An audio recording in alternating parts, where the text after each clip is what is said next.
à tous donc avec aujourd'hui mes awards perso pour une saison du passé. Alors jusqu'à maintenant, j'avais toujours fait ça pour la WWE, WWF. C'est la première fois que je vais faire pour une saison d'une fédération japonaise. Et voilà, sachant que je ne comprends pas le japonais, du coup, une de mes grandes interrogations au moment de commencer à faire cette saison-là, c'était de savoir est-ce que je vais vraiment pouvoir apprécier du puro sur une saison et pas seulement comme je le fais jusqu'à maintenant sur des gros shows ou juste quelques grands matchs à droite à gauche quelque part. Donc voilà, ça testait un petit peu à quel point je peux être fan de puro, si est-ce que ça reste un petit peu sur la partie émergée du puro, la partie la meilleure, ou est-ce que c'est un peu plus profond. Alors avant de répondre à cette question, juste la saison de la All Japan en 90, qu'est-ce que c'est? C'est en fait un programme hebdomadaire de 50 minutes, donc toutes les semaines, 50 minutes. En gros, c'est 3-4 matchs par semaine. Donc voilà, il n'y a quasiment pas de segments. Donc l'avantage niveau produit, c'est que finalement, tu n'as pas besoin de comprendre le japonais pour apprécier ce qui se fait. Toutes les storylines, toutes les rivalités, toutes les gimmicks, tout ça, tout se fait par les matchs. Les rivalités se font et se défont par les actions qui sont faites pendant les matchs. La personnalité des lutteurs se développe à travers ce qui est fait dans les matchs. Donc ça, c'est vraiment le point positif. À la limite, au moins, un japonais qui essaie de comprendre, qui ne parlerait pas anglais, qui essaie de comprendre la WWE aurait du mal. Autant quelqu'un, un occidental qui ne parle pas japonais, peut suivre assez facilement une saison, en tout cas de la All Japan de l'époque, clairement. Je ne sais pas si ce serait la même chose pour, par exemple, la Dragon Gate actuelle, où il parle un peu plus, on va dire. En tout cas, donc voilà. Et donc, résultat, je vais pas vous passer par quel chemin, j'ai carrément adoré, à tel point que j'ai fait une espèce de boulimie du truc, c'est-à-dire j'ai tout regardé en un mois et demi. J'ai regardé toute la saison en un mois et demi. Bon, en même temps, c'est pas très long, et puis voilà, bon, tu peux regarder 2-3 à la suite, t'as vite fait de faire un mois de show dans le temps réel, toi, en une journée, quoi. Donc bon, voilà. Alors avant de me présenter mes awards sur, du coup, mes ressentis sur la saison, juste un petit mot sur la saison, un peu de remise en contexte et un truc un peu factuel. C'est quand même une saison charnière et historique dans l'histoire du puro et donc forcément de la All Japan. D'une part parce que c'est une saison qui est extrêmement reconnue en termes de qualité par les fans de catch qui ont connu, soit en direct ou à l'époque, ou qui sont revenus dessus plus récemment, c'est plus souvent le cas dans ce sens-là. Mais aussi une saison charnière et historique par son impact et son importance dans le puro et pour la All Japan. Alors pourquoi?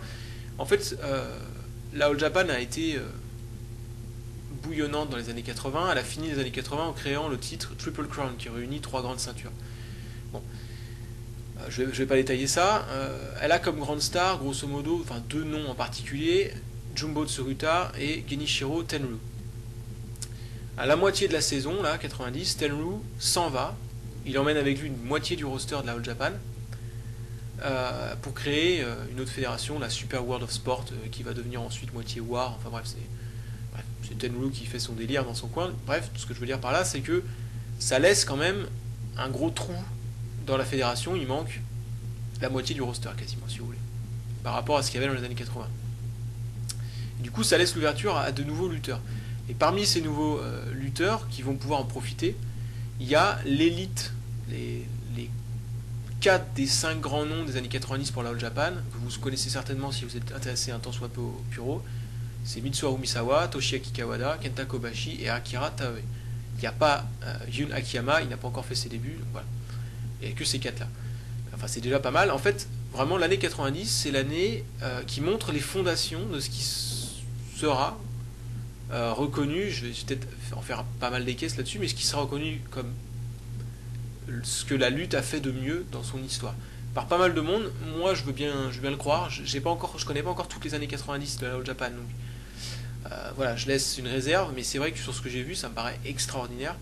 Et j'ai entendu tellement de fans de puro dire ouais c'était le must absolu, c'était la quintessence, c'était ce qu'il y avait de mieux, que du coup, bon, je me permets de le dire. Et du coup, on voit vraiment le départ véritable de la carrière de Misawa, Kawada, Kobashi et Taue, notamment, sur une même saison, 90. Donc rien que pour ça, c'était intéressant d'un point de vue historique, et en plus, apparemment reconnu comme une super saison en elle-même, 90. Voilà, la coupe était pleine, je me suis dit ok, j'y vais. En fait, j'ai trouvé la saison sur un site de téléchargement, si vous vous posez la question où j'ai chopé ça. Donc pour le comment ça s'est passé tout ça, je vais aborder un certain nombre de trucs tout au long des awards là, qui vont être faits via un diaporama. Mais je tiens à préciser que je ne cherche pas à couvrir des éléments factuels de comment ça s'est passé, tout là, comme ça, de long en large. Donc si jamais vous avez des questions plus précises ou quoi, n'hésitez pas, là j'y répondrai, mais c'est pas mon but dans cette vidéo. C'est plus de vous donner mon ressenti sur la saison, quels ont été les meilleurs lutteurs, etc. Sachant que mon ressenti, a priori, là-dessus, est à peu près, à peu de choses près, cohérent avec celui de la plupart des gens qui ont pu faire la saison jusque-là. En tout cas, si vous n'êtes pas d'accord, n'hésitez pas à le dire, vraiment. Voilà, donc maintenant, place au diaporama et mes awards. Donc premier award, lutteur le plus surutilisé de l'année. Tiens, vous pouvez faire un petit jeu d'ailleurs si vous voulez vous distraire, puisqu'à chaque fois j'ai mis les photos des lutteurs et pas leur nom. Donc vous pouvez essayer de trouver qui c'est avant que je les nomme. Ce sera pas forcément toujours évident. Donc là je vais parler de mon numéro 1 au milieu et de mon numéro 2 à gauche. En même temps, parce que c'est le même problème, il s'agit de Andre Giant au milieu et Giant Baba à gauche. Giant Baba c'est le président de la All Japan. Il s'agit de deux anciens grands noms, grands lutteurs par la taille mais aussi par le talent. Ils étaient plutôt bons, même s'ils n'ont pas été bons forcément très longtemps, puisqu'ils ont mal vieilli du fait de leur gabarit certainement. Et en 90 franchement c'était, avec tout le respect que je leur dois, des épaves. C'était un peu comme le Great Khali, ils ont beau être grands, ils n'ont pas l'air dangereux, ils ont l'air fragiles, et c'est presque embarrassant de les voir dans le ring, et franchement je préférais ne pas les voir que les voir dans cet état là, vu qu'ils étaient quand même plutôt bons quand ils étaient dans leur prime years, quoi. Donc ça c'est leur problème à eux. Ils sont toujours utilisés parce qu'ils ont un grand nom et que bon, la foule est contente de les voir, mais je préférais les voir comme guests comme ça qui passent par ici que plutôt les voir vraiment dans le ring en action, et même s'ils ne sont pas souvent utilisés, ce temps là est déjà de trop, je trouve. Pour le numéro 3, c'est l'autre problème inverse finalement, c'est un lutteur qui va devenir bon plus tard mais qui ne l'est pas encore à ce moment là. Il s'agit de Johnny Ace, alias John Laurinaitis, donc qui va faire une belle carrière en équipe, notamment dans les années 90 à la All Japan, mais là il faisait ses débuts au Japon, c'était déjà pas un lutteur terrible aux US, et en plus, comme il n'est pas adapté encore aux produits japonais, il montre vraiment ses limites de façon assez flagrante. Bon, heureusement pour lui, il va pas mal progresser ensuite et ça va aller beaucoup mieux. Donc award suivant, lutteur le plus sous-utilisé de l'année, donc en fait c'est ceux qu'on aurait aimé voir plus ou dans un rôle moins ingrat. Alors je vais parler du numéro 1 et du numéro 2 à nouveau en même temps parce que ils souffrent du même problème, c'est que ce sont quasiment les deux seuls junior heavyweight de la All Japan à l'époque. Donc il s'agit de Masanobu Fuchi à gauche et de Tsuyoshi Kikuchi au milieu. Fuchi allant un peu plus avoir un rôle important avec les poids lourds de temps en temps en équipe, donc c'est ce qui le sauve, parce que je pense que fondamentalement il est meilleur que Kikuchi. Kikuchi servant vraiment de punching ball les trois quarts du temps pour vendre justement la différence de gabarit. Et en fait ce qui est énervant c'est que bon, on se dit s'ils avaient eu d'autres adversaires dans leur catégorie de poids, ils auraient certainement eu pas mal de grands matchs dans la catégorie junior heavyweight, comme ça peut être le cas avec des gars comme Liger dans le même temps à la New Japan. Mais ils n'ont pas ces adversaires là. Finalement la seule défense de titre du titre junior que Fuchi a eu toute l'année, c'est contre Kikuchi, il a gagné, voilà. Le match était bon sans plus. Donc bon, c'est vraiment, en fait c'est pas véritablement eux qui sont sous-utilisés, c'est la division junior heavyweight qui n'existe pas vraiment, et c'est vraiment regrettable quand on a de lutteurs de ce niveau là. Et puis sur la troisième marche, c'est une excellente équipe, assez peu connue. Si vous les avez reconnus, vous êtes balèze, parce que moi-même je les connaissais pas avant de faire cette saison là, enfin je les connaissais que de nom. Il s'agit de Tommy Rogers et Bobby Fulton alias The Fantastics, une excellente équipe donc que j'aurais aimé voir plus, parce qu'en fait ils sont invités, je pense que leur actualité était surtout aux États-Unis, ils étaient invités de temps en temps, mais quand même pas si souvent que ça, alors qu'a priori bon, ils n'étaient pas à ce moment-là de leur carrière, je pense, extrêmement présents aux États-Unis, et du coup voilà, j'aurais vraiment aimé les voir plus, pourquoi pas détenir un titre par équipe ou quelque chose, surtout que leur style de lutte fonctionnait très bien au Japon, parce c'était assez rugueux, assez technique et réaliste comme ça, donc c'était vraiment pas mal. J'aurais vraiment aimé les voir plus. Bref. Donc award suivant, Gaijin de l'année. Gaijin ça veut dire étranger en japonais. Bon, ce sont les lutteurs qui ne sont pas japonais mais qui ont particulièrement brillé. Bon, il n'y a pas non plus 400 candidats, il y en a peut-être 6-7. On n'empêche que je voulais les mettre en valeur, je trouvais ça intéressant. Le numéro 1, j'espère que vous le connaissez parce que j'adore ce lutteur, Stan Hansen, largement. Peut-être le meilleur gaijin d'ailleurs de tous les temps de l'histoire du Puro. Bon, ça se discute, n'hésitez pas à me dire ce que vous en pensez. Donc si vous connaissez pas Stevenson, il faut imaginer une espèce de mélange en plus bourrin et plus gros de Steve Austin et de JBL, et je trouve que ça donne vraiment le truc. C'est un des meilleurs brawlers, si ce n'est le meilleur brawler de tous les temps. Voilà, qui a encore fait une grosse saison. Il y a qu'à voir mon top 10, il doit être présent dedans, je sais plus exactement. En tout cas, dans le top 20, il a pas mal de matchs. Et puis ensuite, les deux autres, c'est finalement les deux membres de la team Miracle Violence Connection, Steve Williams, numéro 2, et Terry Gordy, numéro 3. Gordy a joué la meilleure push, notamment en solo, puisqu'il a été champion Triple Crown durant l'année, que Williams, mais il a été nettement moins bon que son partenaire en équipe. Donc finalement, si je faisais mon award in kayfabe, Gordy serait deuxième de cet award, voire premier. Mais si je fais mon truc sur vraiment les qualités du lutteur, ce qu'il a apporté, etc., là Williams est obligé de devant. Gordy est vraiment pas régulier, parfois il semble pas du tout motivé ou pas du tout inspiré, on dirait qu'il sait pas quoi faire dans le ring. Alors que Williams justement dynamise pas mal et justement obligé d'essayer de se faire un nom. C'est vrai que Gordy est peut-être déjà connu à ce moment-là et du coup il veut pas se fouler quoi. Il est connu certainement du fait d'avoir appartenu aux Fabulous Freebirds. Et voilà, du coup dans l'équipe j'ai l'impression que Williams porte quand même pas mal de trucs. Et d'ailleurs Williams a eu quelques beaux matchs solo alors que Gordy non. Voilà. Donc award suivant, révélation de l'année. En gros c'est les rookies ou les nouveaux venus et ceux qui ont passé un cap. Et comme je le disais tout à l'heure, avec le départ d'une partie du roster qui a suivi Tenryu, ça a ouvert la voie, si vous voulez, ça a ouvert le champ à quelques lutteurs, dont peut-être les 4 noms les plus célèbres des années 90 pour la All Japan, Misawa, Kobashi, Kawada, Taue. Voilà. Donc, après, ils partaient pas tous du même niveau, hein, il y en a qui étaient plus ou moins déjà connus ou quoi, et ils sont pas tous arrivés au même niveau dans cette année 90. Misawa, c'était Tiger Mask au début de l'année. C'est-à-dire que c'était même pas un nom. C'était une gimmick. Donc Tiger Mask. Il va devenir Misawa en enlevant son masque durant un match. Très vite, il va devenir une espèce de main eventer en puissance. Il va battre Jumbo Tsuruta dans un match. Il va même devenir presque plus populaire que Jumbo Tsuruta, ce qu'il faut se rendre compte. C'est juste énormissime. Il va être vraiment excellent dans le ring. Voilà, finalement, il passe de Tiger Mask, dont on se fiche un peu au début de l'année, à le futur du Puro, quoi.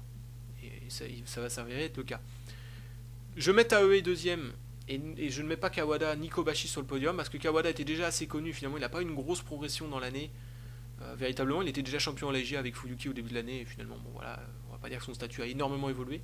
Kobashi lui est passé d'un espèce de jobber à un mid-carder qui peut être sympa de temps en temps, mais il n'est pas encore aussi bon que les autres. Et finalement, le deuxième meilleur quelque part du lot, à ce moment-là, je dirais que c'est Akira Taue qui est vraiment excellent, particulièrement intelligent dans le ring. Je dirais que c'est peut-être le lutteur le plus intelligent de l'histoire.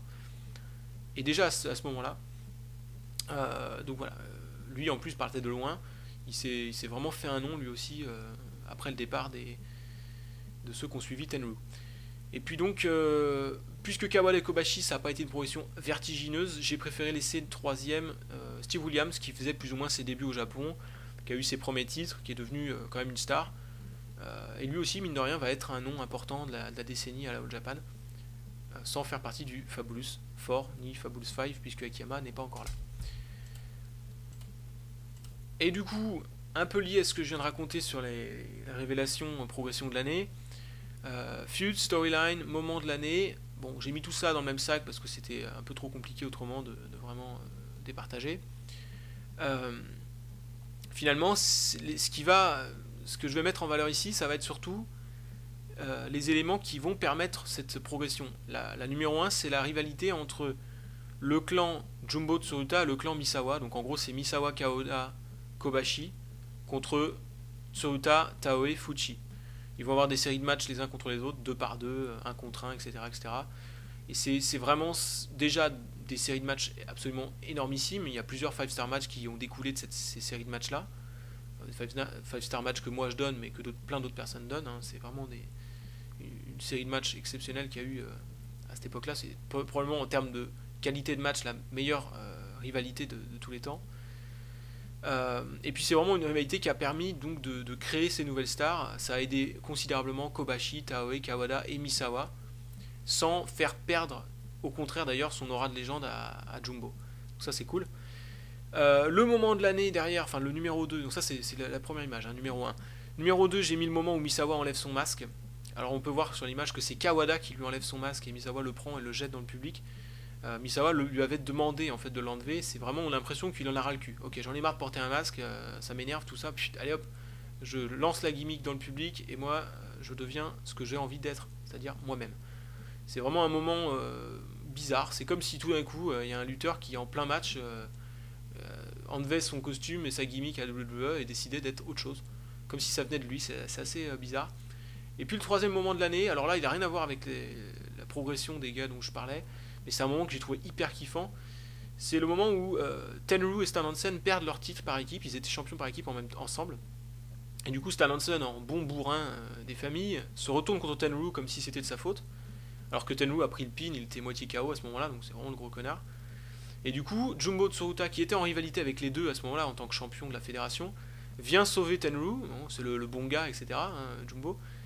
Et là, c'est ce qu'il y a sur l'image, finalement Tenryu se retourne contre Jumbo parce qu'il a sa fierté et tout ça, et ça donne un moment complètement dingue. Finalement, on a trois lutteurs qui, chacun, ont leur logique au niveau de leur psychologie, et se retrouvent à s'affronter. Alors après ça, il y a Jumbo qui là, il se demande s'il doit continuer à attaquer Tenryu ou pas, parce qu'il comprend pas trop. C'est vraiment un moment assez cool. Et en plus, ça fait une espèce de heel turn, entre guillemets, de Stan Hansen, ou alors un face turn de Tenryu, ça dépend comment on se place. Donc voilà, j'ai adoré ce moment-là, et ça a nourri l'autre grande rivalité de la saison, c'est la rivalité Jumbo, Tenryu, Hansen. Voilà. Donc, j'ai rajouté une catégorie que j'avais pas faite jusqu'à maintenant, c'est Face ou Heel Hit de l'année. En gros, ça renvoie au lutteur qui génère le plus de réactions auprès du public.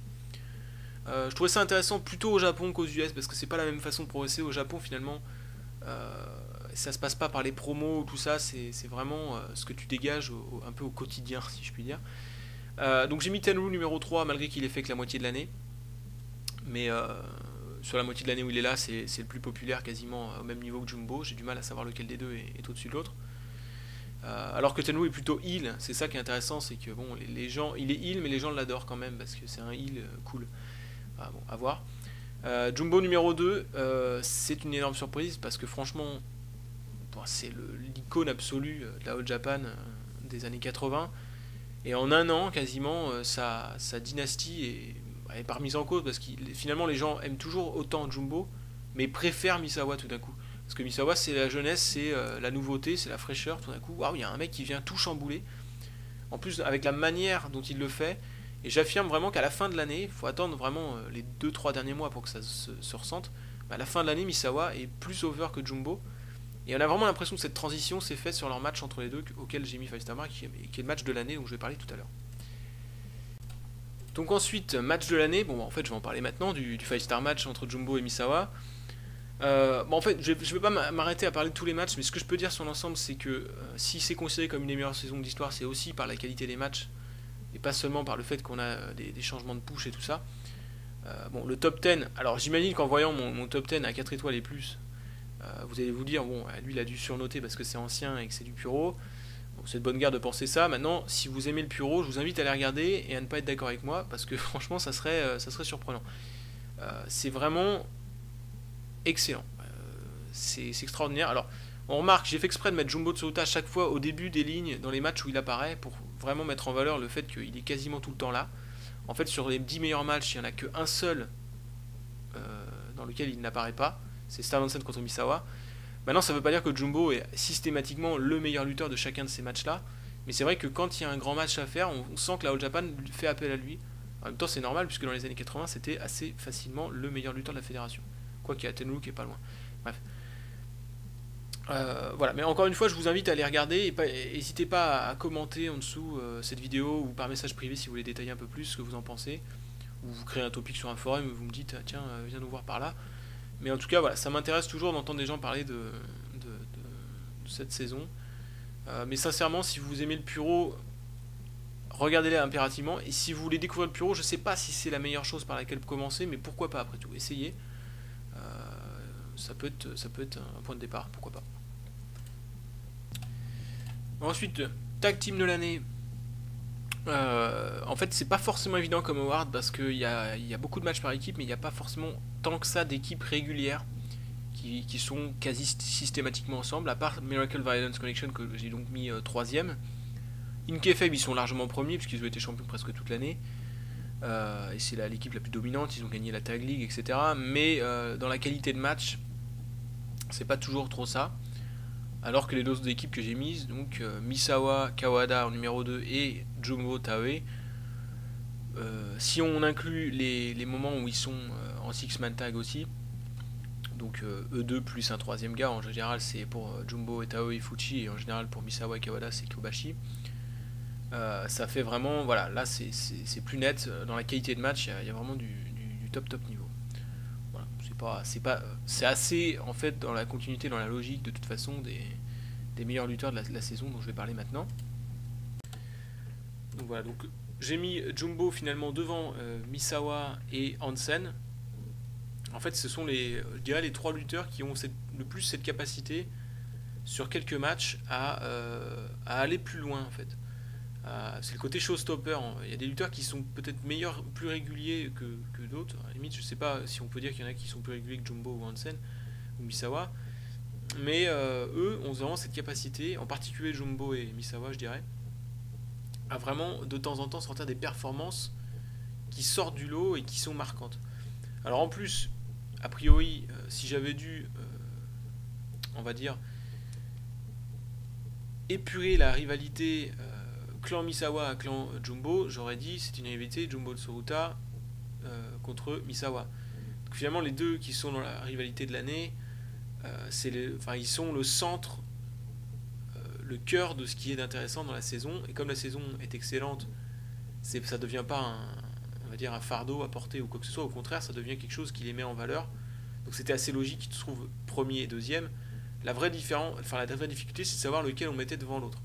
Personnellement, vu le constat que j'ai fait sur mon top 10 de l'omniprésence de Jumbo Tsuruta, je me suis dit que ça aurait été quand même assez difficile de ne pas le mettre numéro 1 ici. Mais c'est vrai que si j'avais pas regardé mon top 10, je m'étais fait un peu au feeling, j'aurais vraiment eu beaucoup de mal et je sais pas si je ne serais pas penché pour mettre Misawa lutteur de l'année. En tout cas, il aura tout le loisir d'être lutteur de l'année sur le reste de la décennie. Je sais pas si je le ferai, mais bon, vous pouvez vous imaginer combien de fois il pourra être lutteur de l'année sur l'ensemble de la décennie. Quoique bon, Kawada et Kobashi vont en prendre quelques-unes certainement. Et puis donc numéro 3, c'est un Hansen. J'en ai pas encore énormément parlé dans ces awards, et c'est dommage parce que c'est un lutteur que j'adore. J'aurai certainement l'occasion d'en reparler dans d'autres vidéos. Mais voilà. Excellent, alors qu'il n'a pas toujours été mis aussi avec des super lutteurs. Il était souvent en équipe avec Dan Spivey, qui est quand même pas un foudre de guerre. Mais lui, pareil, quand il faut sortir la grosse perf, quand il faut se bouger le cul, ça marche bien. Et puis il a la foule avec lui, Stan Hansen. Quel personnage. Voilà, donc bon, j'arrête là.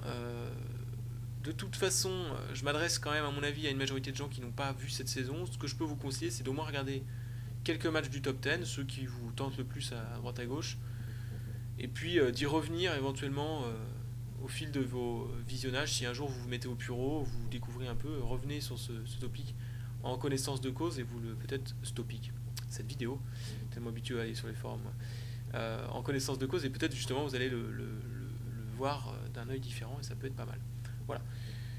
J'arrête là, et puis je vous dis à la prochaine, je ne sais pas encore avec quoi, j'en ai en fait aucune idée, mais peu importe. Bye.